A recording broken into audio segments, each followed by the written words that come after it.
thank you to everyone who has joined, and we are sure we're going to have a program today that will make it worth your while. I'm Benjamin Hu. I'm honored to be joined today by the queen of J-1 waivers, Jan Pederson, who has, as we all know, fought tirelessly, helping thousands of clients to help. She was instrumental in drafting the congressional legislation that created J-1 waivers, and she's been helping people through 3 decades, 4 decades, and more. Just as a legal disclaimer, everything we discuss today is for informational purposes only. It does not constitute legal advice. That's number one. And number two, today we're aiming to be comprehensible rather than comprehensive. This is by no means a primer or a manual on the entire sprawling subject. We do encourage you to tune in and watch your email inboxes later today, where you'll be given a link to this podcast, this webinar, and also to future podcasts, which will go into much greater detail on some of the topics we touch on today very briefly. A warm welcome to everyone who's joining us just now and also who've been with us in previous conversations. Please feel very welcome to add your questions, type them into the chat, and we will do our level best to get to them in the final quarter of an hour of today's webinar. Without further ado, I would like to introduce Jan Pederson, the doyenne of the subject of J-1 waivers. Thank you, Ben. Is this called the Jan and Ben show? I think it certainly is. We're looking at flavors of waivers to savor. 59 different choices, right? That's right. We're going to talk about 59 flavors of waivers in case people were getting anxious that there weren't waivers out there. There are plenty. So welcome to you all. I see we have lots of J-1 positions, employers, and recruiters. Welcome all. We love you all, and we'd love to help you all. So first of all, I want to begin by a news flash, which has not yet made the media, and that is that Senator Ernst from Iowa, Joni Ernst, has introduced legislation which would make all of your lives even better than they are now, and that is that since about only 22 to 24 of the 50 states use up their 30 waivers every year, the legislation designs a protocol whereby if North Dakota doesn't use all its waivers, it will put them back in the pool for redistribution to the states who have high demand for their waivers. Wow, so that's like a no waiver left behind kind of program. Absolutely. Fantastic. So we'll make sure all those waivers are used. So as you all probably know, whether you complete your visa, your training in the United States in H1 status, J1 status, J2, EAD work permit, asylum work permit, or whatever, the pot of gold at the end of the rainbow is still the same. And you still follow the same processes to get to the end. So, during these hot summer days, ice cream looks good. So we're going to talk about what flavor of waiver is right for you and your situation. And by the end of our seminar, you will likely know more than many employers who aren't familiar with the process will know, and you can educate your employer. So there are 59 flavors of waivers, as we said. There's the state 30, which constitute 54 jurisdictions who give waivers, and then 5 federal programs called Federal Interested Government Agency programs. So for brevity here, we're going to refer to the popular program, Conrad State 30 programs, as State 30, and the federal waiver programs as just federal waivers. All right, so we're talking about the waivers everybody talks about are Conrad State 30. They worry about whether they're going to run out before they get a chance to get their employer to get the waiver secured for them. So some of their common requirements on the State 30 is there must be a written contract, employment contract for full-time work, including 40 hours of direct patient care. So that's like excluding getting to and from the workplace. That's excluding being on call. Is that correct? Right. Most of the contacts exclude from the 40 hours driving among offices. So no commuting. Right. Among offices. Got it. All right. And we won't get into the weeds on that, but various states require that you exclude on-call time, travel time. All right, the next one is you must agree, note the word agree, to commence your work within 90 days of USCIS approving the waiver and H-1B status. So as you know, a J-1 waiver is wonderful to have and is key to the rest of your life in America, but it doesn't allow you to work. It just allows you not to go home. Mm-hmm. So you need the H-1B approval to actually start work. The only status you can fulfill your waiver time in is H-1B status at the present time. And so this agreement to commence, this is not like a date certain, right? This is just a willingness that whenever immigration has finished this process, you're ready to go. Yes, but employment contracts will generally have a start date that is aspirational in many cases, hoping that all the papers get through the many government processes to get you to work on the date you want to be at work and the date your employer wants. The facility, your work location has to be located in a HPSA or MUA underserved area. And what do those stand for? HPSA, Health Professional Shortage Area. And MUA stands for medically underserved area. And imagine that there's two baskets, there are two lists of waivers, HPSA and MUA. That becomes important as you revert to as we go into the federal waivers, because some programs will only do one, not the other. Now, must your job absolutely be HPSA or MUA? The answer to that is no.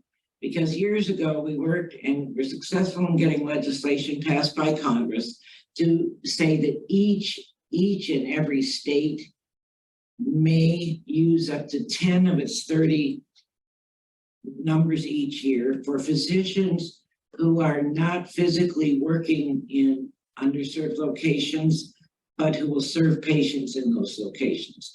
That is up to the entire discretion of each state Department of Health who processes the waivers. They prioritize, they decide many times, unbeknownst to you, perhaps, as that they set aside a certain number of waivers for universities who may not be in underserved areas. So it's not a guaranteed right by any means.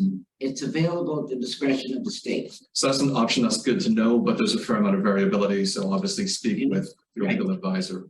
Clearly depends, not legal advisor, but attorney. There are people out there who are not attorneys who pretend like they are. Let's jump ahead. As there's such a variety among state 30s, obviously we could fill a book with further information about them. Let's talk about the first of the federal ones. Okay. The raspberry on the cake or the cherry on the cake are HHS. They are our heroes and heroines because they came to the rescue during COVID and decided that they would open up HHS waivers to the entire country. They're a quick waiver if you qualify for one and can get one. They sometimes take a week, 2 weeks, 3 weeks, depending. The amount of waivers has gone up exponentially as word has gotten around. So if you're a subspecialist, why do you care? Well, first of all, HHS will sponsor waivers at any work location that has a HPSA score of greater than 7. It has to be HPSA, not an MUA. They will sponsor primary care only, with some exceptions. And the most important thing to all of us, be you a primary care physician or a subspecialist, is that they will sponsor hospitalists. Anecdotally, nationwide, the largest number of waivers go to hospitalists. So they're draining off the hospital applications to HHS, which are unlimited in number and open year round, leaves more of the state 30 for subspecialists. So everybody wins on that one.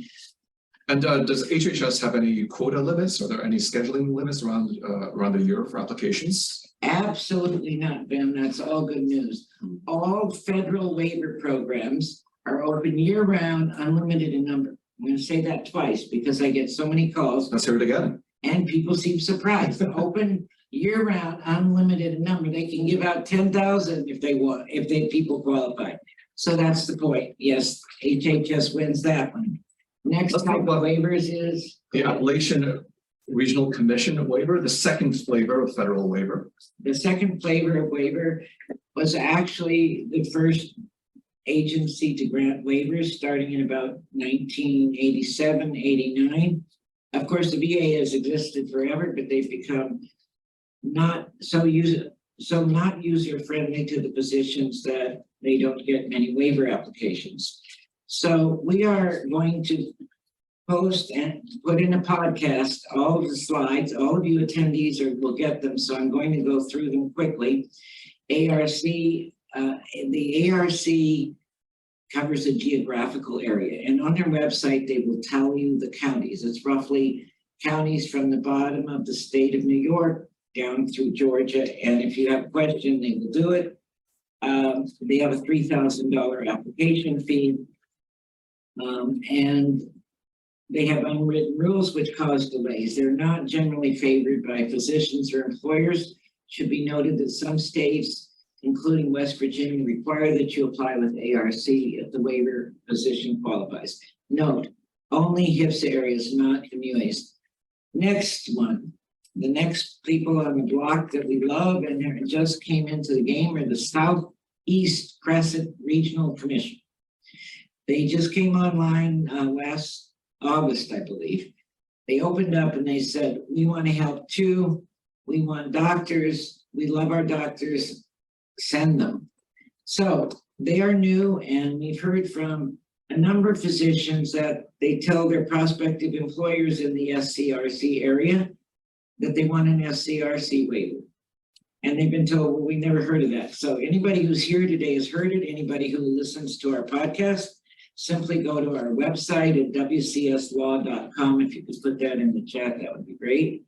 So SCRC covers all of Florida, lots of North Carolina, South Carolina, Virginia, and Georgia. So that's great. Now remember, in your excitement over the opening of this huge waiver program, that it must still be in medically underserved areas. They will take any medically underserved area. They charge $3,000 too. All right, our next flavor.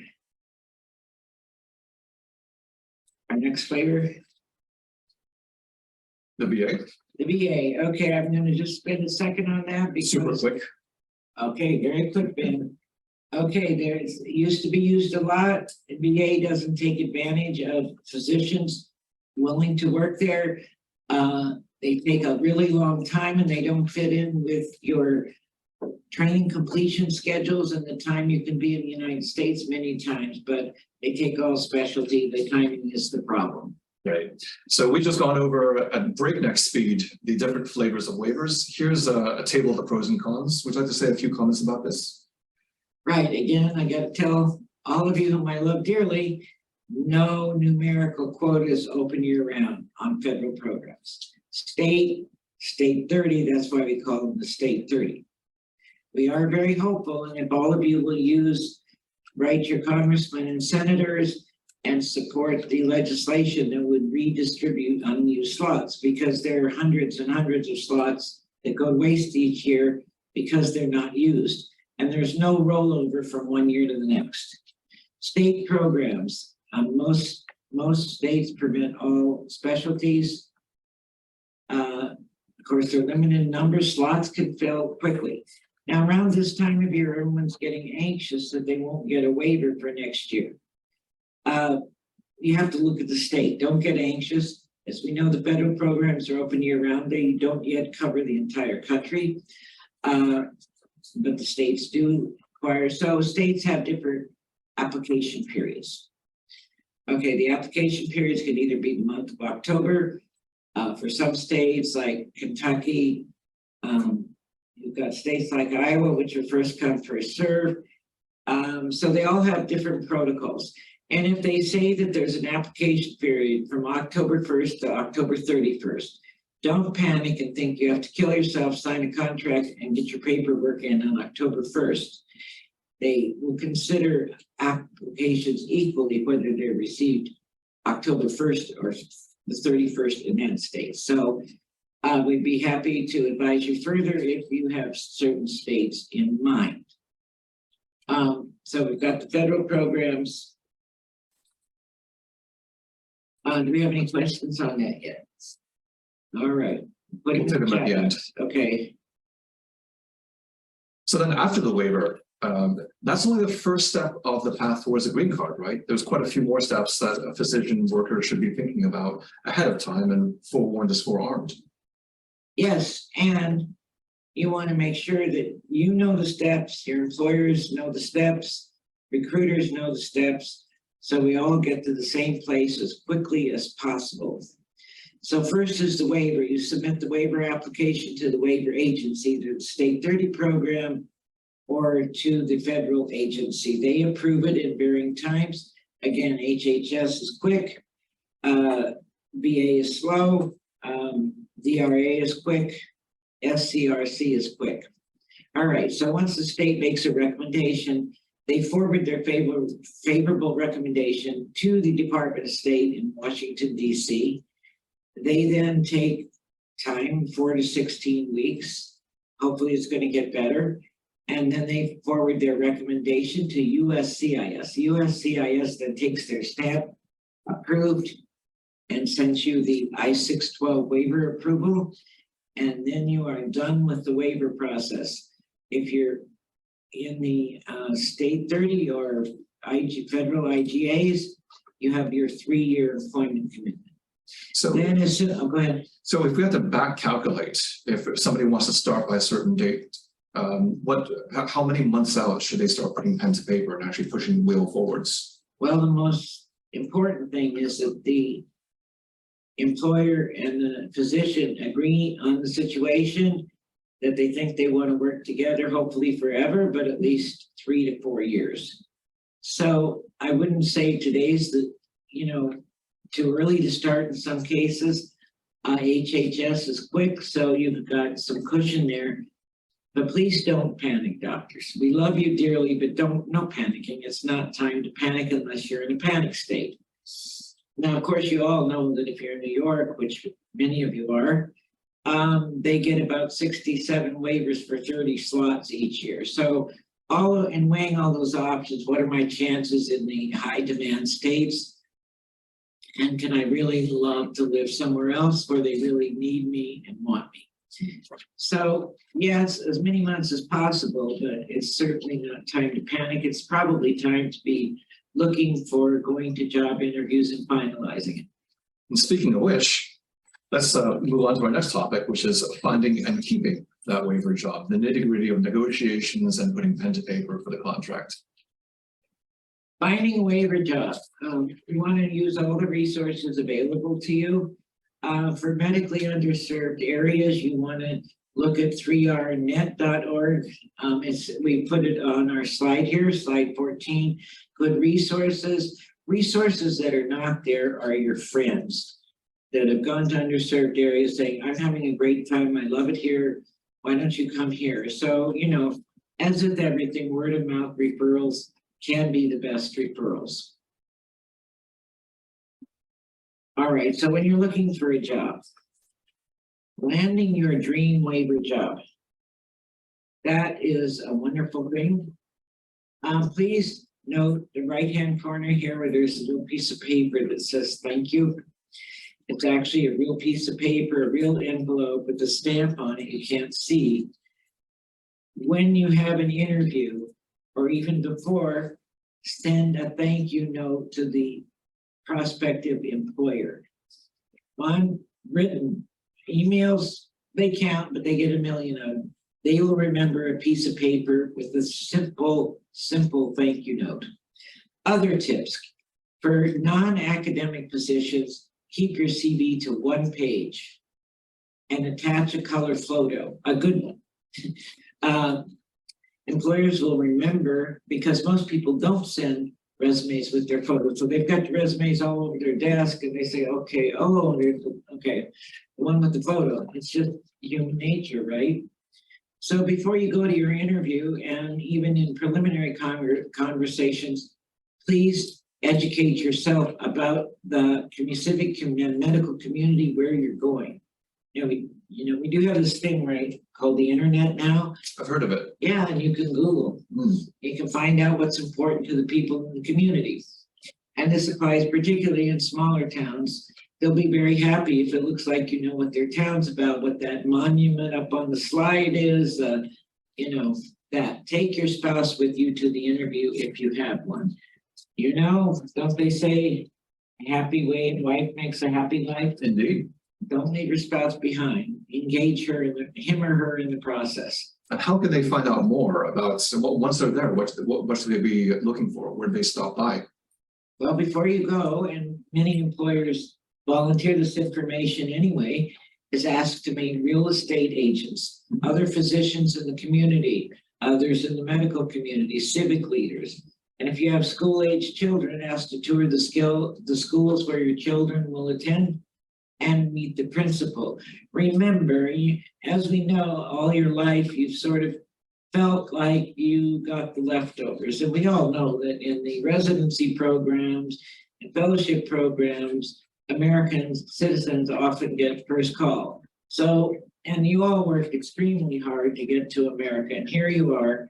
Now you're in a situation, particularly in smaller communities, where you are going to be the prize of the community. That mayor is going to want to go out to his friends. Hey, I just recruited this great doc coming community. You give them bragging rights in many instances. And the mayor, he or she will tell everybody, look, we got this doctor coming. So you want to meet everybody. Don't be shy. Be confident. Remember, they need you. You need them, of course.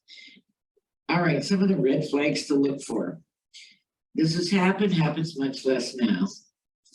If the prospective employer says, come on a Friday night and leave on a Saturday afternoon, you're not going to get to meet many people in an office because they're closed. So might think that something's up if you don't get to meet anybody else and you're there a half a day. All right, one thing that I always recommend people in the small communities do, particularly, is go have breakfast at the local diner. You will find that they're amazingly friendly, and you can find out a lot of information about the community from the local people, and you will just be so respected and loved. So get that into that mindset.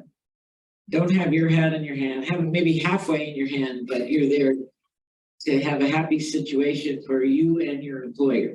It's a mutually beneficial arrangement at the best of times. Absolutely. Yeah.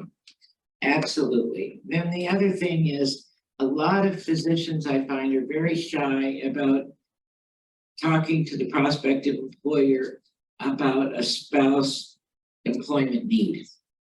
So don't be shy saying, my spouse is doing this, and can you help out? And in the small community, you would be amazed. We have many employers who have relationships with residency programs. So if your spouse has waited for you to finish your training and then is about the process of starting his or her residency training, tell them, don't be shy. It's not going to hurt anything. Put it out front. And he's amazed at all the help you get. And the J2 spouse of a J1 holder, they also are allowed to work, and it's not really the same restrictions, right? Right. You all know that J2 spouses can get EAD work permits. However, some people are shocked to hear that when the J2 and when the J1 finishes his or her program, then the J2 work permit ends, and there's sort of a little shockwave that goes throughout the household. And J2 says, well, you didn't tell me that I can't work on an H4. There are a number of other ways you can work. There are a lot of workarounds. So, make peace in the household that there are options. There are options depending on the situation. Okay, one thing that I've heard from employers a lot over the years is that if your spouse follows up on your job application with the prospective employer, there's a fairly decent chance that your CV is going to go in the garbage can. So we call it the circular file. Okay, we already went over that handwritten note. All right. Okay, don't rush to sign a contract without doing due diligence on the job and community. There are plenty of jobs available year-round. Just as a follow-up to the spouse question, we get this question fairly often, and that is, does a spouse need to live with the J1 physician, and does a spouse need to work in the same place, the J1 physician? Well, generally, no. So that sounds like it's more of a marital counseling kind of question rather than an Yeah, it's immigration law marital question. counseling. I mean, sadly, a lot of spouses do have to live apart while one spouse goes to the waiver job and another spouse completes their residency or fellowship.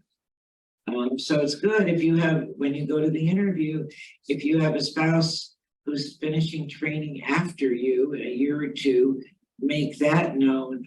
And you might, if they need your spouse's specialty, make you a commitment to sponsor your spouse or hire your spouse, or if your spouse happens to need their own J-1 waiver. So yes, let's get it out on the table. We don't want this piecemeal for the employer. Say everything you want. So next up, let's talk briefly about a couple of other flavor of waivers, hardship and persecution. These are separate from the J1 residency or medical education. And so just very quickly, let's go over those so people know that they exist. Okay, again, go to our podcast at wcslaw.com. We'll put that in the chat. We have given a webinar, and we'll give another one. Hardship and persecution waivers have an extremely high rate of approval.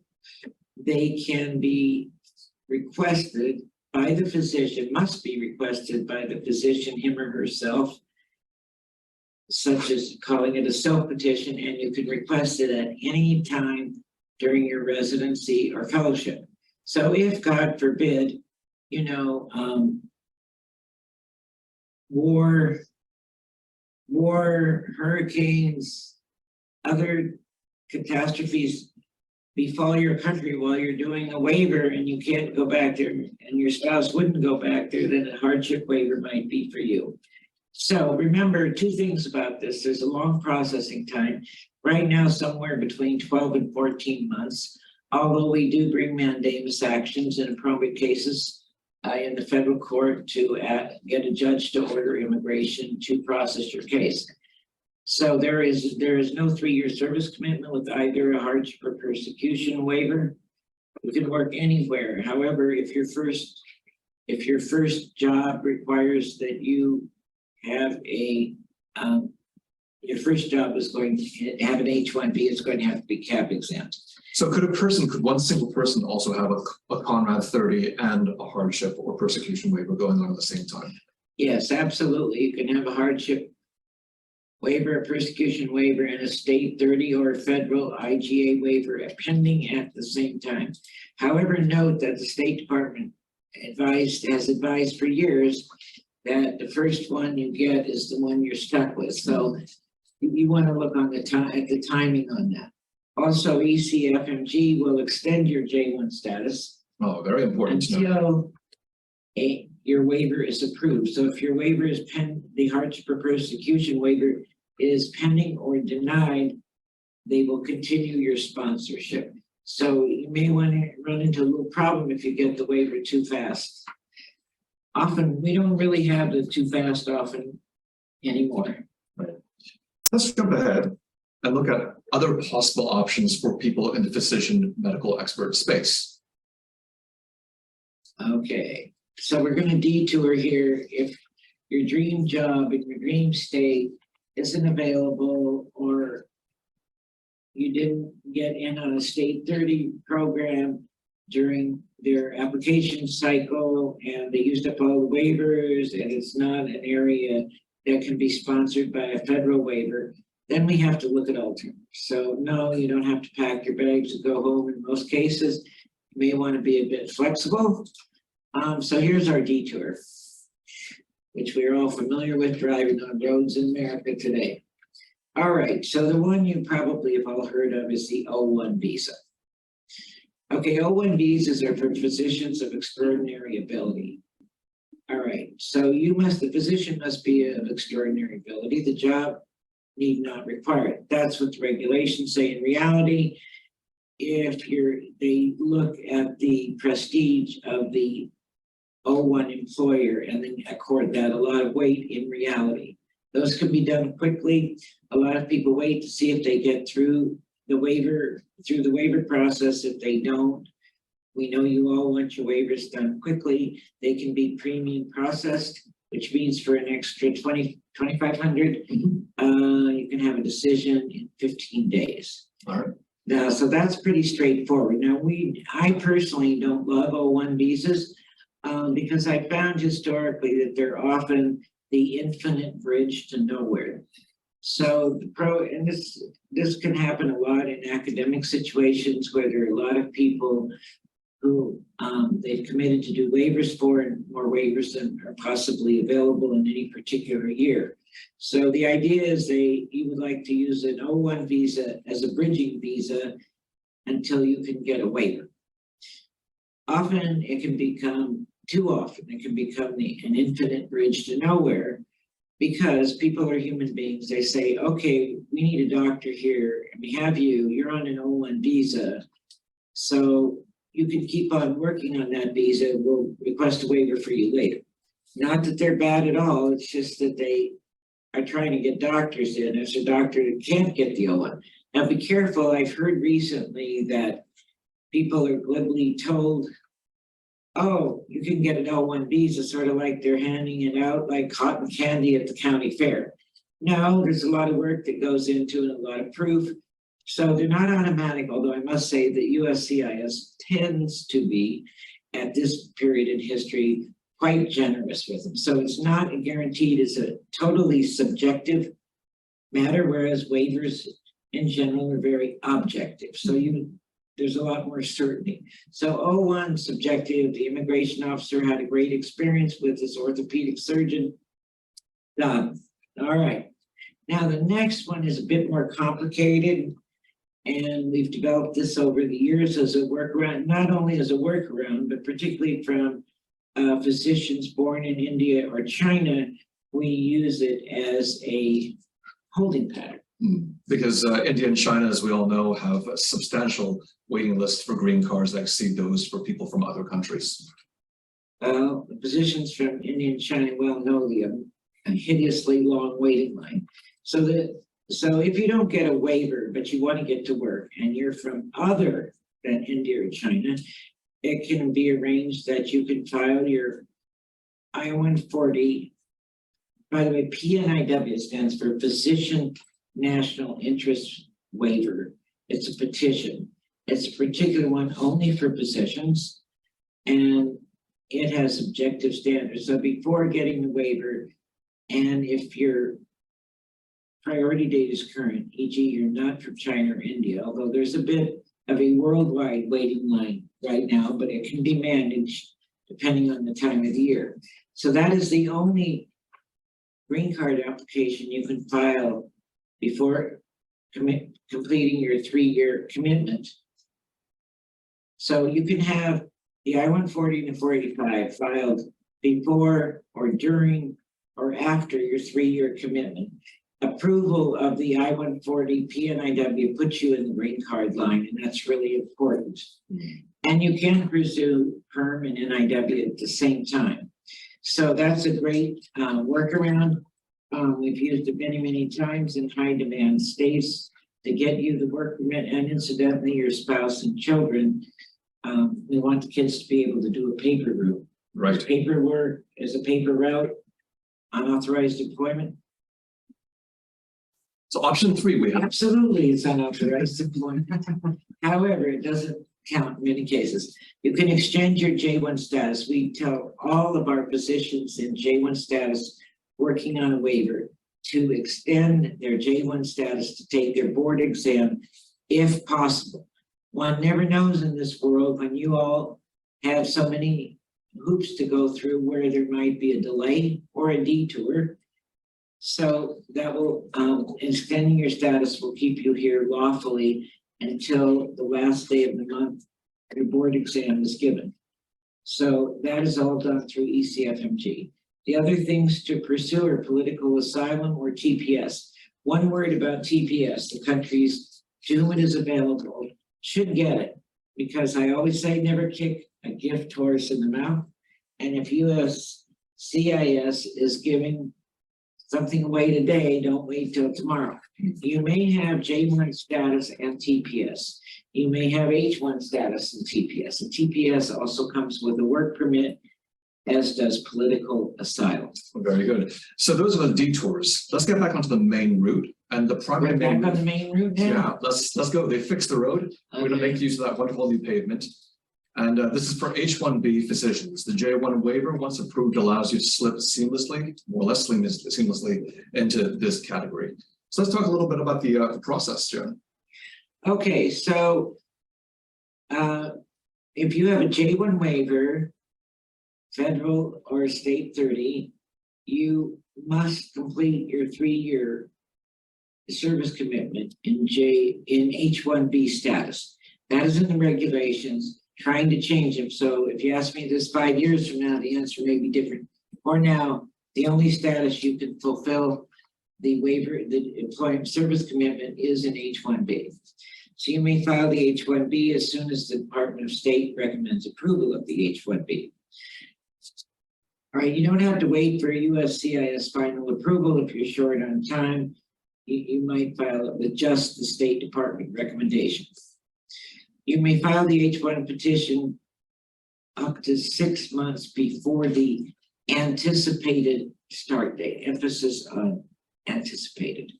H-1B petitions can be approved for up to 3 years at a time. So in other words, you could not file if you still had several years left of your residency or your fellowship. You would have to be ready to start and qualified to start within 6 months of when you file. And right, anticipated start date. It doesn't have to be carved in stone, but right, you can't have a start date 5 years down the road. So we're going to talk for a second about the Canadian exception. It's become so important. Canadia's exception is only for Canadian citizens, not permanent residents. So really important, Canadian citizens can begin work on an H-1B petition without a J-1 waiver. So if you're in an oversubscribed state and you really want to be there and it's your dream job and you're a citizen of Canada, then you get to start work on the H-1.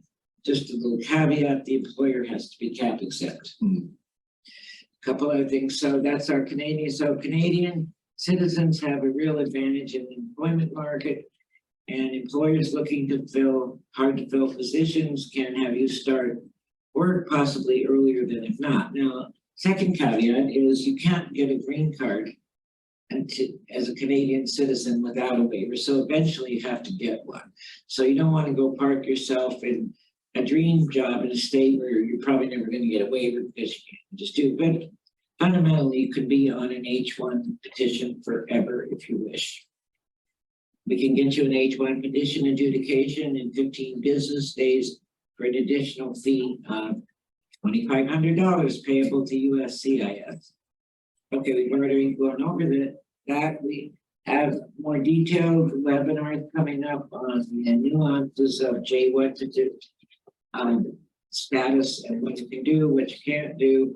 The one thing I want everybody to take away is that you do not have to leave the United States to go to an American consular post to get an H-1B visa stamp to start work.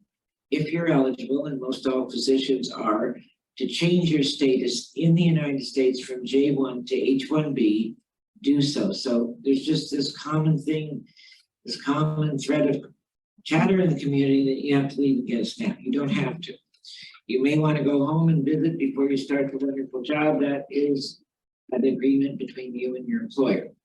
So Ben has drawn this lovely graphic here on slide 23. And that is wonderful. It goes through all the steps. So you've got, just to review really quickly, you complete your training in J-1 status, waiver required, consult physician, immigration attorney then. Then you want a waiver, you get a Conrad State 30 or federal agency waiver. Of course, also hardship or persecution.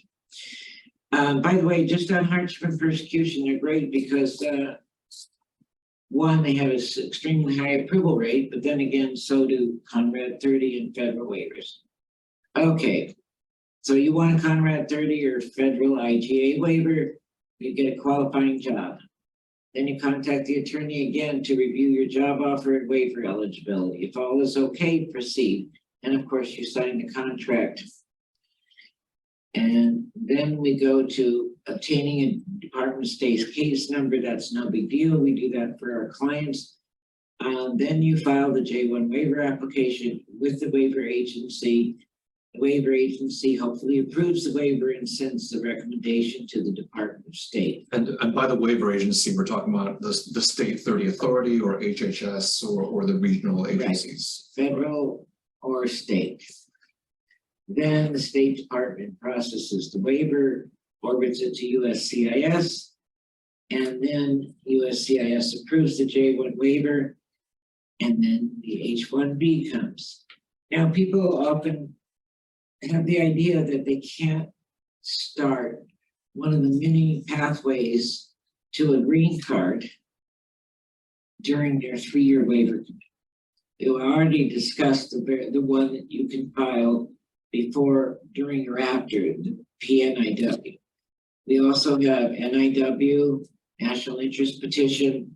We have, again, the only one you can file the green card application during your commitment is for the PNIW. The rest you can start during your 3 years, but you can't do the step 3, the last one, the actual green card application, till you're finished. So if you're going the popular perm labor certification, start anytime you and your employer agree to do so.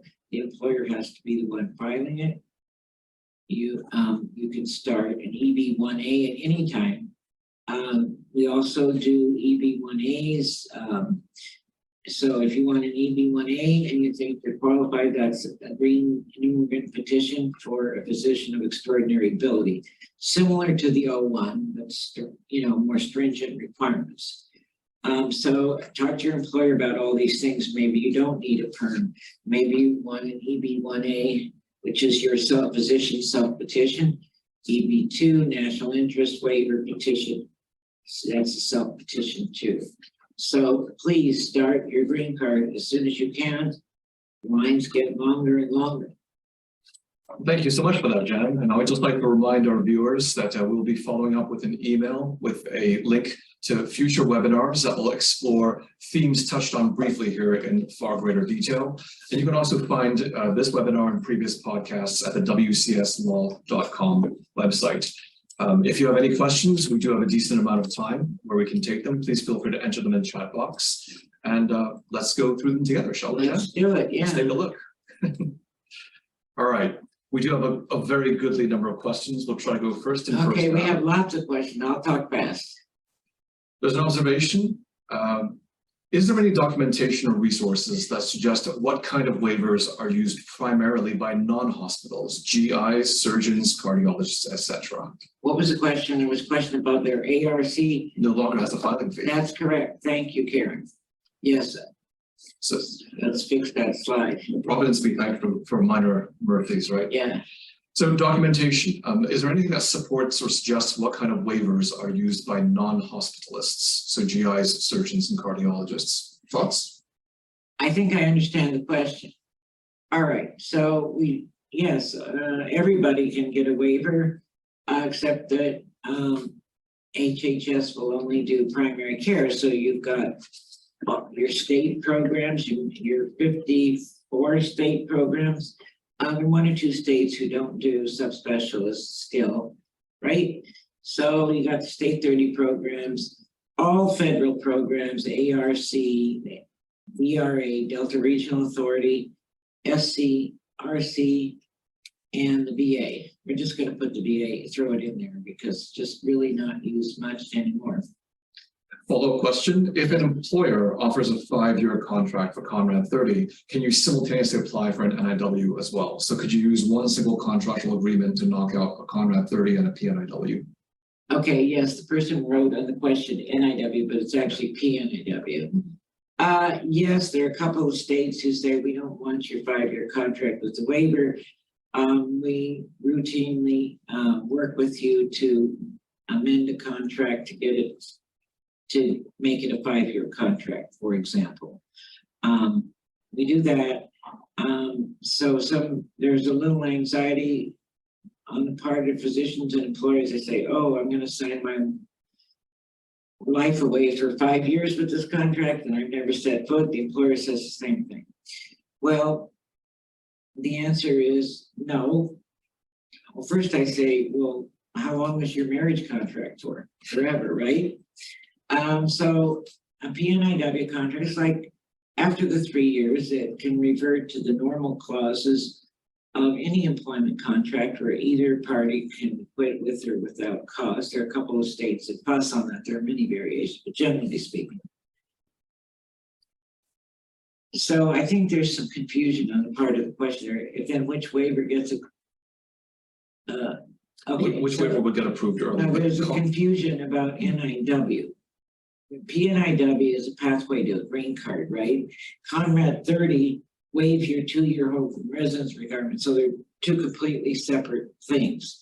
There's green card, just over here, waiver here, and they can match. So if you have signed a PNIW 5-year contract and you're doing a 3-year waiver commitment, the 3 years does count towards the 5 years. Okay, so then 3 years, that satisfies the waiver, it lifts the cap, you're allowed to stay here and not have to go home. And then once you hit the 5-year mark, you satisfy the PNIW separately.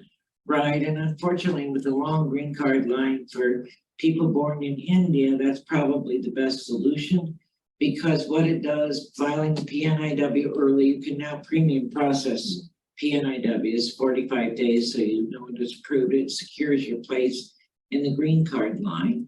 And then when you've completed the 5 years of commitment under the PNIW I-140 green card petition, you know, you could go anywhere if you wish. You can go to Park Avenue and practice there. As far as a yes/no question, hopefully, when someone's on the H-1B via a waiver, can they become partner in the business they're working for? That's a very long question. It takes a long time to answer. So, shall we save it for another date? And yeah, well, just one quick sentence on it is that there's no black and white answer there, no clear answer. If you own 1/50th of the practice, that's probably okay. So can you own part of the H-1B employing entity? If you own 90% of it, that's an issue. So there's all kinds of variations, and we get this question a lot. Thank you to the person who asked that. So one, how much, how long? There's a lot of complicating factors. so in other words, speak with your attorney. Yes. Are locums permissible during the waiver for additional income from a different employer? And that's a very common question we get from the clients. The answer is yes, but. Yes, but. The universal lawyer's answer, yes, however. Yes, and it's not done often because the locums employers generally pay people on a 1099, which is not permitted in the H-1 context. And they very often don't want to go through the H-1 process. So pay the expenses and all the expenses for locums. It depends. They might. You don't see it very often where the locums employer will do it. However, what we often do is recommend to the physician that they speak to their primary employer, usually the J-1 employer, see if an arrangement can be worked out where the primary employer is paid by the locums employer and the locums employer pays the physician. So you're still on the payroll of the primary employer and they take out the taxes and do all that. And caveat, be sure that all the H-1 paperwork shows that you have additional work locations. There are a few questions about Canadian physicians. Oh, good. Welcome, Canadians. I'm Canadian. Hello, too. Canadians. We'll do an old Canada next time, right? Next time, we'll try to do All a right. cappella. Can a Canadian physician start an H-1B status as a Canadian and transition once the waiver is approved? I'm not sure what we're transitioning to. I suppose transition to a separate, towards a green card application. I don't know, can the person who asked that question clarify? Is the VA a good option for Canadian physicians? Yes, it is because they're Canadians. However, and they can start work without a waiver, and so the VA can take its time. Then the question is, does H-1B status time count toward waiver time? I think you mean, does your time as working as a Canadian physician in H-1B status without a waiver counting towards the 3 years? It depends on which lawyer you ask. The lawyer, we have a group of lawyers who really like each other, who represent J-1 physicians. We have a listserv and all kinds of things. And the answer to that is split. Some people think you can count it, some people can't. And immigration hasn't said. So it's what you're comfortable with, really. Here's a variation on a question that might have been asked before. For a VA waiver, are they allowed to have joint appointment with the VA and a university hospital and to practice in both locations, which are high HIPAA scores? Absolutely. Most VA waivers are joint appointments between the university and the VA. And sometimes the VA does the waiver, sometimes the university does. Yes, and by the way, VA hospitals do not have to be located in a HIPSA at all. All VA hospitals are covered. Okay. A question for clarification about spouses and whether they can or cannot work and under what circumstances on the H-4 dependent visa. Okay. With conditions. Well, we always got conditions, right? Asterisk, yes. We have an asterisk there. Of course, H-4 spouses can work if they have an EAD work permit. In order for them to get an EAD work permit, the H-1 principal has to have an I-140 approved. And they won't let me talk too much here, folks. All right, so then you just bundle. I don't know if you've heard of bundling, but you want to make sure you bundle the H-1, H-4, and H-4 EAD file together. Plan on that, get it together, because you can bundle them and they're adjudicated at the same time. That's our wonderful Commissioner of Immigration. She is wonderful, by the way. Urjadu has come up with that as a solution. A few dozen lawsuits by H-4 spouses that couldn't get their EAD in a year and a half helped. But remember, H-1, H-4 EAD, file it together or you'll wait a long time for the H-4. A question for clarification about primary care jobs. Specifically, go back to the other one, please. Which one here? Yeah, we skipped a couple. Can Canadians work in H-1B status without a waiver indefinitely? Yes, with conditions. I can't believe this. I sound like a government. I'm not a government bureaucrat. I swear I've never been one. I have no aspirations. But with conditions, yes, we always got a condition. Yes, the answer is indefinitely forever, as long as you are able to waive the 6-year limit. We won't go into the weeds on that now. We've got about 15 questions in 5 minutes. But the answer is yes, if that makes you happy. You can't get a green card, though, until you have a waiver. Can spouses on the H-4 visa enroll in academic programs? Absolutely. Right. There was a question about anchor relatives, which is talking the anchor relative is referring to the hardship waiver. And you have to have an anchor relative to qualify, which is a U.S. citizen or permanent resident, spouse or minor child. And you have to demonstrate extreme hardship to them. Again, that's another webinar, and we already have a podcast on it, so please look at that. Oh, I love easy questions. Is psychiatry a primary care job? Absolutely. And what are the other primary care categories? Oh, okay, so we have pediatrician, internal medicine, family medicine, psychiatry, and OB-GYN. Five primary care categories. Yes. Yeah. If the DS 2019 time has ended and the waiver and the H-1B approval is not yet approved, can they wait in the home country and commute as a visitor to the US for the interview? Is that a two-part question? Yes, that's the first part of a two-part question we have. Well, I never recommend going home unless you have to. There are possibly things you can do to speed it up if you're waiting for the waiver and H-1B approval. Yes, you can come back and visit and If you have a tourist visa, yes, you can come back and find a place to live, do credentialing, do all those other things. If, hopefully you already have a B1 visa, B1, B2 visa in your passport, as well as your J1, and hopefully next the H1, yes. And the second question, say that the waiver job, for whatever reason, doesn't work out. Is it permissible to resign, to transfer jobs and still stay within the waiver program? Yes, we get many, many questions. Yes, you've got it right. It's extenuating circumstances. You may terminate and transfer to another job, a waiver qualifying job, if you want to leave your waiver job early for extenuating circumstances. So feel free to make an appointment for a consultation. They have to be tailored case by case. The regulations don't say what extenuating circumstances are, so it depends on the situation. All right, so highly subjective and highly case sensitive. Highly case specific. You know, what happens if you get fired? Is that extenuating circumstance? Well, nobody likes that situation. So we work on that. It's easy. It's very important to contact an expert physician immigration attorney when you think that things are going bad on the job.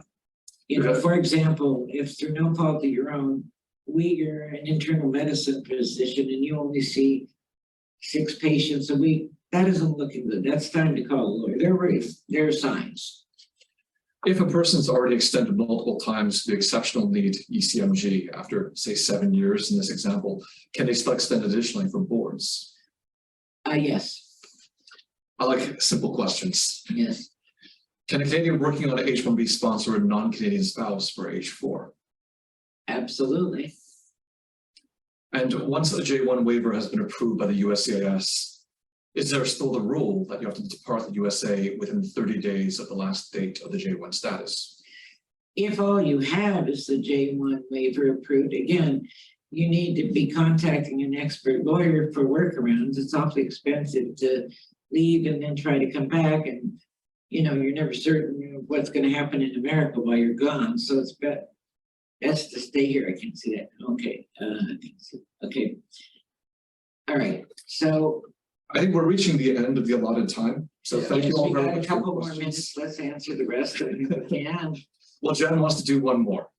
So what type of additional income? Here's the entrepreneurs. Wait, we got one above there. Yeah, I thought you could do the H-1B after DOS recommendation to USCIS.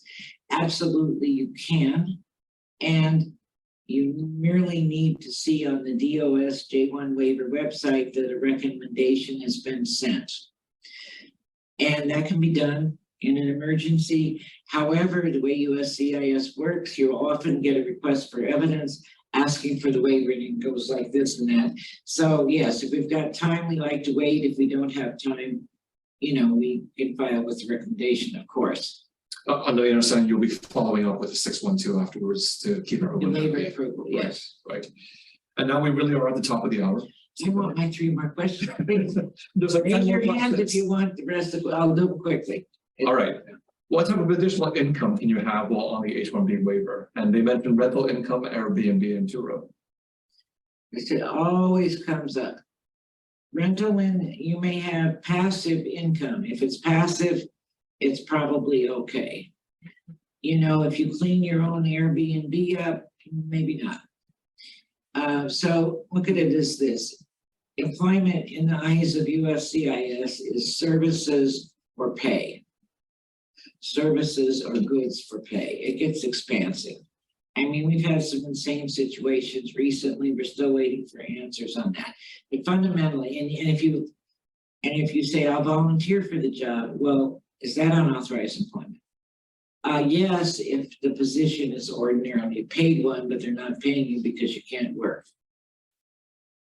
Here's an interesting one. The next one. When's the best? The best time if you're married to a U.S. citizen. Here we go. It depends on what country you're from. You can apply for the first part. There are 2 parts. There's the I-130 marriage petition and the actual green card application. All right, so you can do the I-130 at any time. Pretty much you also got to analyze whether you're going to have a problem getting your next visa because you're married to an American, filed a petition, but generally, yes. And then last, But it's also important to remember that just marrying a U.S. citizen does not normally by itself erase the 2-year home residence requirement. oh, So you still have to deal with that yeah, either great way. question, and get that a lot. Okay. Canadians can apply directly to H-1B. I don't understand the J-1 waiver exception. Okay, we'll talk about it more. We've got it in our podcast. Happy to have a consultation with you about it. Pathologists, can they qualify for SCRC waivers? Absolutely. Is it possible to stay in the U.S. legally for a year before applying for a waiver job if the spouse is a U.S. citizen? That's a trick question. So there are a lot of issues there, not recommended if you're desperate. You know, there are all kinds of scenarios. I mean, not legally, probably.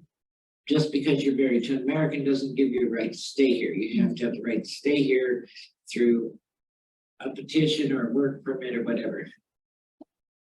Next question I love, will HHS work be possible if you are applying during a 1-year-long fellowship? That is possible. There are nuances there because you have to be at work at the waiver job within 365 days of completing your residency. So we do this quite a lot for people that are doing them in this situation. And as long as you can work out with your fellowship employer, you know, working around, so you most likely will have to be to work before July 1st, sometime in June of the year you finish your fellowship. The final question, if the CV is not yet ready for the EB1, that being the extraordinary ability, what is the best way to secure a priority date? A lot of options there. You can, that's a great question though, because what you need to know is you can have as many immigrant type petitions pending as you are eligible for. You can have an EB1, an EB2, an EB3, a marriage petition. So the thing about the employment base, if you don't think you're ready for prime time on the extraordinary ability, then you might want to do a perm-based labor certification and secure an EB2 date. And that date gets transferred to any other employment-based first, second, or third petition. So if you were born in India, you're not ready for prime time EB1, you think. So you might want to get a perm, and you got your place in the waiting line once the perm and the I-140 are approved. And then that filing date of the perm transfers over to an EB1 when you qualify for that. Sadly, if you're from India at this time, we've got plenty of time to get your resume in shape.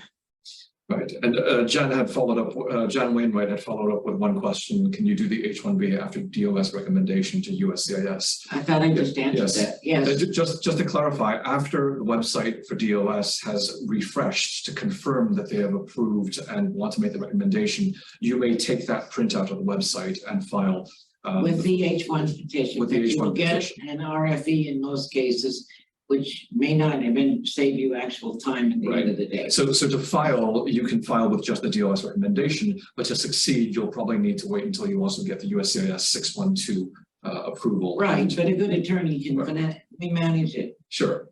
We manage it. You know, desperate time calls for desperate measures. And now the guys tell me I gotta get off and stop talking. Thank you all for attending. Thank you. I hope you got value. And again, please go to our podcast for this and other lectures, and we will be having another webinar next month on subjects important to you. And please send us your questions, and we'll be sure to include them in a podcast or answer them in the meantime. Again, our podcast can be found at wcslaw.com. Again, thank you all so much. Have a great day and good luck in your waiver search. And let us know if we can be of help. America needs you. Thank you. We desperately need you. What do we need? Desperately. We're short about 50,000 positions. I think. Just a couple. Yes. Just a couple. So don't give up. That job will come your way. And thank you all so much for attending. Goodbye and have a wonderful day. Thank you.